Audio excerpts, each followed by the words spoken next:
अब तक आपने जितना भी वुल्फ लॉ के बारे में सुना है 90% या तो आधा सच था या बिल्कुल गलत था।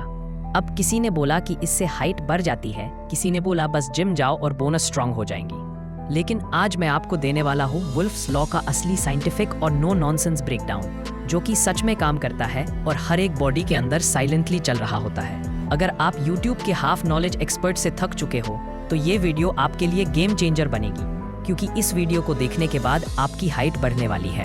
तो वीडियो को शुरुआत से लेकर एंड तक देखना। वुल्फ्स लॉ क्या है? देखो, वुल्फ्स लॉ का ना सिंपल सा मतलब होता है कि आप अपनी बोनस पर जितना लोड और प्रेशर डालते हो, वो बोनस धीरे धीरे उस प्रेशर के हिसाब से अपने आप को स्ट्रॉन्ग बना लेती है और उस लोड को अडॉप्ट कर लेती है। फॉर एग्जाम्पल कि मान लो कि पहली बार आप अपने कंधे पे 15 किलो का एक सैंड बैग उठाते हो। अब पहले दिन तो आपको लगता है कि ओफो ये तो बड़ा भारी है, और अगर गलत तरीके से उठा लिया तो मसल स्ट्रेन या छोटी मोटी क्रैक्स भी आ सकती हैं। लेकिन अगर आप उसी वेट को डेली उठाते हो तो धीरे धीरे आपको वो वेट हल्का लगने लगता है, और एक टाइम ऐसा आता है जब 15 किलो उठाना बिल्कुल नॉर्मल फील होता है। जस्ट लाइक कि आपने कोई 1 किलो का बैग पकड़ लिया, यानी कि आपकी बोनस और मसल्स उस लोड को अडॉप्ट कर लेती हैं और स्ट्रांग हो जाती है। पर यह सिर्फ हमारी थॉट नहीं है, इसका साइंटिफिक प्रूफ भी है, और इसी कॉन्सेप्ट को सबसे पहले एक्सप्लेन किया था एक जर्मन सर्जन जूलियस वुल्फ ने, जिनके नाम पर इसका नाम पड़ा था वुल्फ्स लॉ।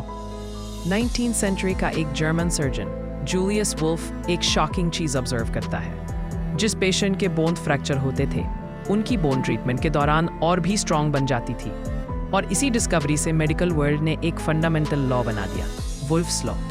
वुल्फ्स लॉ को अच्छी तरह से समझने के लिए सबसे पहले हमें बोन के काम करने का बेसिक मैकेनिज्म समझना होगा। सर जूलियस वुल्फ ने एक बात बोली थी, bone is a living tissue, it is constantly changing depending on how you use it. देखिए, अभी तक आप में से ऑलमोस्ट ऑल सभी लोगों को यही लगता था कि जो बोन होता है उसका काम है बॉडी को स्ट्रक्चर देना, बट ऐसा नहीं है। इनफैक्ट बोन्स तो एक लिविंग एंड ब्रीदिंग सिस्टम है जिसमें कॉन्स्टेंटली रिमॉडलिंग होती रहती है, और ये पॉसिबल हो पाता है ऑस्टियोब्लास्ट्स और ऑस्टियोक्लास्ट सेल्स की वजह से। ऑस्टियोब्लास्ट सेल्स ये बोन मेकिंग सेल्स होते हैं, ये नए बोन टिश्यू बनाते हैं और बोन को स्ट्रॉन्ग और हेल्दी रखते हैं। Osteoblast cells basically mesenchymal stem cell से डेवलप होते हैं। ऑस्टियोप्लास्ट सेल्स, ये सेल्स बोन रिसॉर्बिंग सेल्स होते हैं, ये पुरानी डैमेज्ड या अननेसेसरी बोन को तोड़ते हैं और रिसॉर्प्शन करते हैं। इनका फॉर्मेशन हेमाटोपोएटिक स्टेम सेल से होता है, बिल्कुल वही सेल्स जो कि ब्लड सेल्स भी बनाते हैं। चलिए, अगर आप लोगों को समझ में नहीं आया तो कोई बात नहीं, मैं एक छोटे से एग्जाम्पल से आपको समझाता हूँ। अच्छा हाँ, अब आप लोग ये सोच रहे होंगे कि यार ये क्या है, सब कुछ एक्सप्लेन क्यों कर रहे हो? हम तो यहाँ पे अपनी हाइट बढ़ाने के लिए आए हैं। देखिए, अब जो मैं आपको बताऊंगा ना, उससे आपको पता चलेगा कि क्यों एक्सप्लेन किया है मैंने ये सारी चीजें। देखिए, सपोज कि आप रनिंग करते हो या पुशअप करते हो या आप वेट ट्रेनिंग करते हो, इनसे आपके बोनों पर ना प्रेशर लगता है, जिससे कि आपके बोनस पर माइक्रो लेवल पर क्रैक्स आ जाते हैं। अब जैसे ही क्रैक्स आती है तो आपके बॉडी को एक सिग्नल मिलता है कि बॉस बोन क्रैक हो गई है। अब क्या होता है कि ऑस्टियोक्लास्ट सेल्स यहाँ पे एक्टिव हो जाती हैं, और जहाँ पे क्रैक्स आई हुई होती है ना, उस जगह की डैमेज बोनस को क्लीन करते हैं। यह देन एक्टिव होते हैं ऑस्टियोब्लास्ट सेल्स, ये उन जगह पर नए स्ट्रॉन्ग एंड डेंस बोनस बनाते हैं। सो एंड रिजल्ट ये होता है कि उस जगह की बोनस पहले से ज्यादा स्ट्रॉन्ग एंड डेंस हो जाती है। जी हाँ, कुछ रियल लाइफ एग्जाम्पल भी आप लोगों को जानना चाहिए, जैसे कि जिम जाने वाले लोगों की स्पाइनल डेंसिटी बढ़ जाती है, फार्मर्स एंड लेबर्स की फीट और लेग बोनस ज्यादा डेंस होती है। तो अगर आप लोगों को रियल प्रूफ चाहिए तो आप इन्हें देख सकते हैं, बट सवाल यह है कि क्या वुल्फ्स लॉ से एक्चुअल में हाइट बढ़ती है? देखिए, साइंटिफिकली स्पीकिंग तो नो।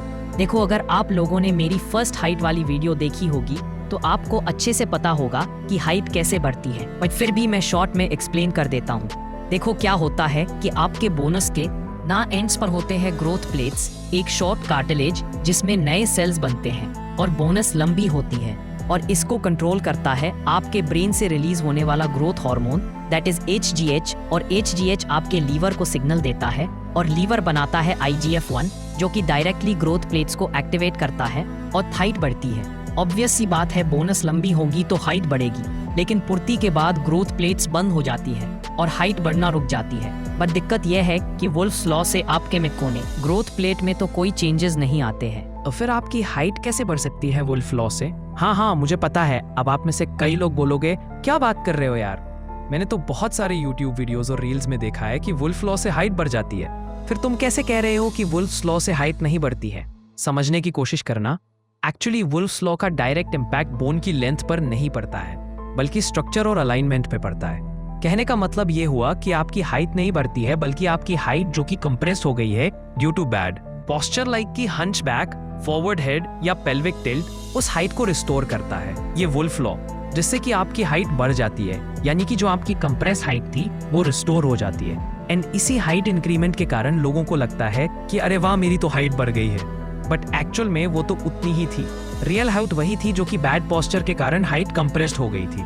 हाँ, अब ये सुनकर आप लोग डिमोटिवेट मत हो जाना, क्योंकि अभी जो मैं आपको बताने वाला हूँ उससे आप बहुत ज्यादा मोटिवेटेड होने वाले हो।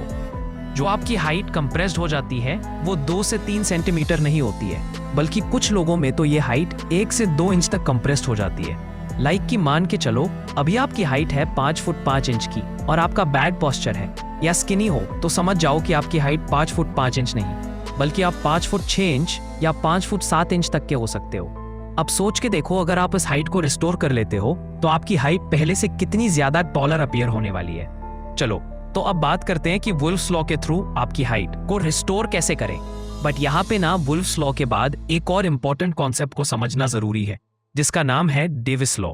वुल्फ्स लॉ जैसे बोन्स के स्ट्रक्चर और डेंसिटी पर फोकस करता है, ना वैसे ही डेविस लॉ बॉडी के सॉफ्ट टिश्यूज जैसे कि मसल्स, टेंडन्स, लिगामेंट्स, इन पे फोकस करता है। डेविस लॉ कहता है कि अगर सॉफ्ट टिश्यूज को रिपीटेडली और कंसिस्टेंटली स्ट्रेच किया जाए तो वो धीरे धीरे लंबे, फ्लेक्सिबल और अडेप्ट हो जाते हैं। लेकिन अगर उन्हें मूवमेंट ना मिले या पुअर पोस्चर में रखा जाए, जैसे कि झुक कर चलना, हमेशा चेयर पर बैठना या गलत तरीके से लोड उठाना, तो ये टिश्यूज टाइट हो जाते हैं, यानी कि कॉन्ट्रैक्ट कर जाते हैं और बॉडी के अलाइनमेंट को खराब कर देते हैं। रिजल्ट क्या होता है? पोस्चर डिस्टॉर्ट हो जाता है, जैसे कि forward head, rounded shoulders, hunchback या पेल्विक टिल्ट, जो आपकी असली हाइट को कंप्रेस कर देते हैं, है ना। और फिर क्या होता है? हमारी हाइट कम दिखने लगती है। अब सोचो, अगर वुल्फ्स लॉ के थ्रू बोन स्ट्रांग हो सकती है, तो डेविस लॉ के थ्रू सॉफ्ट टिश्यूज को स्ट्रेच करके हम स्पाइन और जॉइंट्स के बीच के स्पेस को हम रिस्टोर कर सकते हैं, जिससे कि क्या होगा कि कंप्रेस्ड हाइट फिर से हमारी अनलॉक हो सकती है।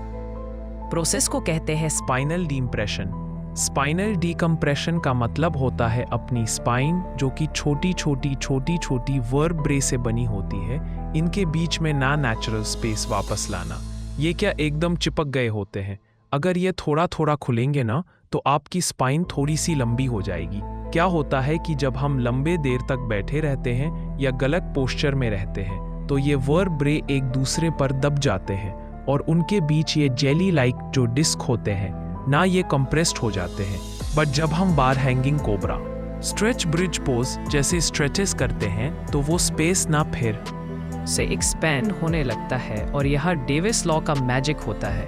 क्या होता है कि जो सॉफ्ट टिश्यूज टाइट हो चुके होते हैं वो अब स्ट्रेच होने लगते हैं और लंबे होने लगते हैं और अपनी रियल हाइट सरफेस पर आने लगते हैं। तो याद रखो, वुल्फ्स लॉ से बोन स्ट्रांग बनती है, लेकिन डेविस लॉ से बॉडी फ्लेक्सिबल और अलाइंड हो जाती है। और जब दोनों लॉज एक साथ काम करते हैं ना, तब आपकी रियल अनकम्प्रेस्ड हाइट रिस्टोर होती है, जो कि 1 से 2 इंच तक भी हो सकती है। सो इसीलिए अगर आप सच में टॉलर और अलाइन देखना चाहते हो, तो सिर्फ वेट ट्रेनिंग या रनिंग से काम नहीं चलने वाला। आपको स्ट्रेचिंग और स्पाइनल डीकम्प्रेशन भी अपने डेली रूटीन में लाना पड़ेगा।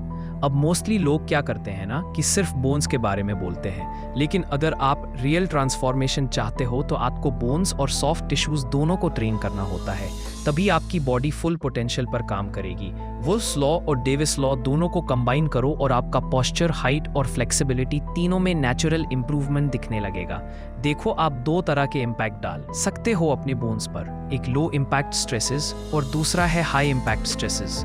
लो इम्पैक्ट स्ट्रेसेस, देखो अगर आप लो इम्पैक्ट स्ट्रेस डालते हो अपने बोन पर, तो आपके बोन्स ना पॉजिटिवली उसे अडेप्ट अप कर लेती हैं। लाइक क्या होता है कि जब हम डेली थोड़ा थोड़ा कंट्रोल्ड स्ट्रेस देते हैं अपने बोन्स पर, जॉइंट्स पर और मसल्स पर, जैसे कि light stretching, hanging for 1 to 2 minutes, yoga poses, cobra या cat cow posture correction drills, तो बॉडी ग्रेजुअली इसे अडेप्ट कर लेती है और इसे ही कहते हैं माइक्रो स्ट्रेस छोटा मैनेजेबल प्रेशर, और इसका रिजल्ट होता है सॉफ्ट टिश्यूज धीरे धीरे लेंथन होने लगते हैं। डेविस लॉ के अकॉर्डिंग बोन्स और जॉइंट्स नए अलाइनमेंट को अडॉप्ट करते हैं। वुल्फ्स लॉ के अकॉर्डिंग ठीक है तो इस प्रेशर में ना इंजरी का रिस्क नहीं होता है और लॉन्ग टर्म में रियल और विजिबल चेंजेस आते हैं। हाई इम्पैक्ट स्ट्रेसेस देखो, अगर आप जल्दी से जल्दी रिजल्ट चाहते हो और अपने बॉडी पे हैवी प्रेशर डाल देते हो, लाइक की sudden intense stretching, forceful hanging for long durations, aggressive exercise बिना वार्म अप के, तो बॉडी ना ये चीजें अडॉप्ट नहीं कर पाती है बल्कि रिएक्ट करती है नेगेटिवली। और रिजल्ट क्या होता है? माइक्रो टीयर्स, मसल स्ट्रेन या इन्फ्लेमेशन हाइट, या पोस्चर इंप्रूवमेंट की जगह रिवर्स इफेक्ट पड़ता है, रिकवरी टाइम बढ़ जाता है और मोटिवेशन भी डाउन हो जाता है। इसका मतलब ये होता है low impact stresses better than high impact stresses. भाई बॉडी को टाइम चाहिए होता है अडॉप्ट करने के लिए, वो धीरे धीरे करती है सारी चीजें। ठीक है, तो बात करते हैं उन स्ट्रेचिंग एंड एक्सरसाइजेस की जो wolves law and Davis law को एक्टिव करता है। Number 1, hanging. जब हम हैंग करते हैं, जैसे कि पुल बार से लटकना, तो ग्रेविटी हमें नीचे खींचती है और स्पाइनल डिस्क्स में डीकम्प्रेस होते हैं और ये मोशन इंटरवर्टेबल स्पेस को एक्सपेंड करता है, जो कि नॉर्मली प्रेशर की वजह से ना कंप्रेस हो गए होते हैं। ये टारगेट करता है आपके स्पाइन, इंटरवर्टेबल डिस्क और शोल्डर जॉइंट्स पे। वुल्फ्स लॉ के लॉजिक से देखें तो ये माइक्रो स्ट्रेस स्पाइनल कॉलम को अडैप्टिव बनाता है, जिससे कि पोस्चर तो इम्प्रूव होता ही होता है और पोटेंशियली कुछ मिलीमीटर की हाइट एलोंगेशन भी हो सकती है। कंसिस्टेंसी जरूरी है, 1 से 2 मिनट तक डेली करिए और मल्टीपल सेट्स में करना होता है इसे। Number 2, cobra stretch. इस स्ट्रेच में क्या होता है कि आपका जो चेस्ट होता है वो ऊपर उठाते हो, आप पेल्विस ग्राउंड पे होता है। इससे लंबर स्पाइन का नेचुरल इनवर्ड कर्व रिस्टोर होता है। इसमें एक्सटेंशन स्ट्रेस पड़ता है। वुल्फ्स लॉ के according repeated arching motion vertebrae को और रिलियंस और सपोर्टिव बनाता है। यह ना स्पेशली उन लोगों के लिए इफेक्टिव है जिनकी सडनली लाइफस्टाइल स्पाइन को स्ट्रेट और कंप्रेस्ड बना देता है। वॉल पोस्चर टेस्ट देखो, वॉल के साथ ना आराम से खड़े हो जाओ। मतलब आराम से का मतलब है कि आपका हेड, शोल्डर्स, हिप्स, हील्स ये वॉल को टच करने चाहिए। इस अलाइनमेंट एक्सरसाइज में आप बॉडी के प्रोप्रियोसेप्शन यानी कि सेल्फ अवेयरनेस को ट्रेन करते हो। कहने का मतलब ये हुआ कि जब आप रिपीटेडली करेक्ट पोस्चर में खड़े होते हो तो स्पाइन और शोल्डर बोन्स पर माइल्ड आइसोमेट्रिक प्रेशर लगता है। अब यहाँ पे वुल्फ्स लॉ बोलता है कि करेक्ट मैकेनिकल लोड से बोन शेप और अलाइनमेंट में इंप्रूवमेंट होता है। सो डेली 5 मिनट प्रैक्टिस से आपके काइफोसिस, हंचबैक जैसे पोस्चरल इश्यूज दूर हो सकते हैं। Number 4, ankle weight leg raise. देखो इस एक्सरसाइज में एंकल पे 1 से 2 किलो का लाइट वेट बांधने के बाद जब आप अपने लेग को रेस करते हो तो इससे फीमर और टिबिया पर डाउनवर्ड ट्रैक्शन लगता है, मतलब कि बोन्स जेंटली स्ट्रेच होती हैं। तो वुल्फ्स लॉ का कॉन्सेप्ट कहता है कि अगर बोन को डायरेक्शन स्पेसिफिक प्रेशर मिले, यानी कि वर्टिकल या लॉन्गिट्यूडनल, तो वो एरिया एक्टिव रिमॉडलिंग करेगा। और यह एक्सरसाइज उन लोगों के लिए सबसे ज्यादा इफेक्टिव है जिनकी एज 14 से 20 के आसपास है या जिनमें ग्रोथ प्लेट्स अभी भी क्लोज नहीं हुई है।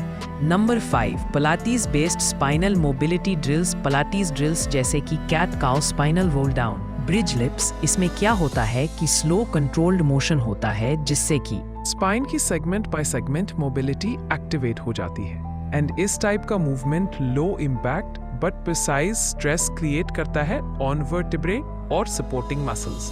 सो वुल्फ्स लॉ के अनुसार यह regular mild stress spinal bones को ज्यादा अलाइन, मोबाइल और स्ट्रॉन्ग बनाता है।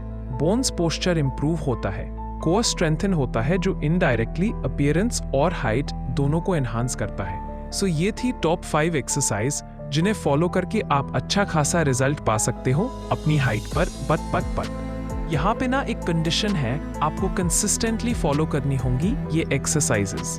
ऐसा नहीं कि एक दिन किया फिर छोड़ दिया, नहीं। और साथ ही साथ कुछ लाइफस्टाइल फैक्टर भी हैं जिनको आपको इम्प्रूव करना बहुत ही जरूरी है, जो सपोर्ट करेंगे आपके बोन्स के रिमॉडलिंग में। पहला है डीप स्लीप की hormone, human growth hormone HGH। Science कहता है bone growth equal to hormonal plus mechanical. Sleep is the hormonal trigger. देखो रियल बोन बिल्डिंग होता है डीप स्लीप के दौरान, जब आपकी बॉडी रिपेयर मोड में चली जाती है। ग्रोथ हार्मोन यानी कि HGH, जो कि सबसे बड़ा हाइट और बोन डेवलपमेंट हार्मोन है, ये मोस्टली रात के 10 बजे से 2 बजे के बीच में ही रिलीज होता है, जब आप डीप NREM स्लीप में होते हो। अगर आप लेट नाइट जागते हो या पुअर स्लीप लेते हो तो बोन सेल्स प्रॉपर्ली एक्टिवेट नहीं होते हैं। इसीलिए सोने का परफेक्ट टाइम होता है रात को 10 बजे से सुबह 6 बजे तक। Protein plus calcium rich diet लेना है कि न्यूट्रिएंट्स हैं, प्रोटीन जो कि कोलेजन है और कैल्शियम जो कि बोन मिनरल्स होते हैं। ठीक है, साइंस के जब आपके डाइट में इनफ रॉ मटेरियल्स होते हैं, प्रोटीन कोलेजन मैट्रिक्स बनाता है, सॉफ्ट स्ट्रक्चर, और कैल्शियम उस कोलेजन मैट्रिक्स को मिनरलाइज करता है और हार्ड स्ट्रक्चर बनाता है। अगर डाइट में ये दोनों चीजें नहीं होती हैं, तो वुल्फ लॉ के स्ट्रेस सिग्नल काम नहीं करते, क्योंकि बॉडी के पास में स्ट्रक्चर बनाने के लिए रॉ मटेरियल ही नहीं होगा। तो बनाएगी क्या body? Low calcium is equal to bones become porous and weak, जिससे कि आपको ऑस्टियोपीनिया का रिस्क भी हो सकता है। वेजिटेरियन सोर्सेज बता देता हूँ इन चीजों के लिए, जो कि है पनीर, कर्ड, टोफू, दाल, राजमा, चना, soya milk, sesame seeds, almonds, vitamin D3 plus K2। Combo इसका रोल होता है कैल्शियम को बोन्स तक पहुंचाना। अब साइंस क्या कहता है कि कैल्शियम लेने से कुछ नहीं होने वाला है जब तक कि उसका प्रॉपर यूटिलाइजेशन ना हो। जी हाँ, सिर्फ कैल्शियम लेना काफी नहीं होता है, उसका प्रॉपर यूज होना भी जरूरी होता है। विटामिन D3 कैल्शियम को गट से अब्सॉर्ब करता है और विटामिन K उस कैल्शियम को बोन्स तक पहुंचाता है। तो अगर K2 ना हो तो कैल्शियम आर्टरीज या सॉफ्ट टिश्यूज में डिपॉजिट होकर ब्लॉकेज क्रिएट कर सकता है। D3 के सोर्सेज हैं सनलाइट, फर्टिलाइज्ड मिल्क, मशरूम, और K2 मिलता है कर्ड, पनीर, घी और फर्मेंटेड फूड से। स्ट्रॉन्ग बोन के लिए कैल्शियम के साथ साथ में D3 और विटामिन K2 लेना भी बहुत इंपॉर्टेंट है। वाटर मेंटेन रहती है, लेकिन पानी कम पीने से ये डिस्क श्रिंक हो जाते हैं और स्पाइन हाइट थोड़ी कम लगती है। इसीलिए हाइड्रेशन सिर्फ हेल्थ के लिए नहीं बल्कि हाइट के लिए भी काफी इंपॉर्टेंट होता है। इसका लॉजिक मैंने आपको समझा दिया एंड इसका प्रूफ भी बता देता हूँ। आपको सुबह उठते ही आप थोड़ा सा लंबे होते हो, क्योंकि रात भर डिस्क हाइड्रेट होते हैं और दिन भर में श्रिंक होने लगते हैं। सनलाइट एक्सपोजर इसका क्या रोल है? Triggers D3 production in skins, और साइंस कहता है कि 15 से 30 मिनट के लिए सनलाइट आपको डेली लेनी ही चाहिए। इससे 80% D3 नीड्स आपकी फुलफिल हो जाती है। देखो, जब सनलाइट स्किन पर पड़ती है तो बॉडी एक कंपाउंड से डिहाइड्रो कोलेस्ट्रॉल को विटामिन D3 में कन्वर्ट करती है, और D3 ये बहुत ही क्रूशियल है कैल्शियम एब्जॉर्प्शन के लिए, जो बोन की स्ट्रेंथ और ग्रोथ में डायरेक्टली हेल्प करता है। अगर D3 नहीं है तो चाहे जितना भी कैल्शियम ले लो वो बोन्स तक नहीं पहुंचने वाला। इसीलिए डेली सनलाइट लेना बहुत ही जरूरी है। सुबह 8 से 10 बजे का टाइम बेस्ट होता है सनलाइट के लिए, क्योंकि तब UV रेज काफी सेफ होती हैं और D3 का एब्जॉर्प्शन भी सबसे इफेक्टिव होता है। तो ये थे कुछ लाइफस्टाइल फैक्टर्स। अगर आप अपनी लाइफ को इस तरीके से इंप्रूव कर लेते हो तो आपकी हाइट में 2x स्पीड से रिजल्ट मिलेगा। जी हाँ, अच्छा, अब एक इम्पोर्टेंट बात देखो भाई, आपकी हाइट मैटर करती है, लेकिन सिर्फ लंबे होने से आप अट्रैक्टिव नहीं दिखने वाले हो। आपकी स्किन की क्वालिटी भी उतनी ही इंपॉर्टेंट है जितनी कि आपकी हाइट है। इमेजिन करो लंबी हाइट है लेकिन फेस पे डलनेस, एक्ने और पिगमेंटेशन हो, पूरा का पूरा ग्लो मर जाता है ना? अट्रैक्टिवनेस खत्म हो जाता है।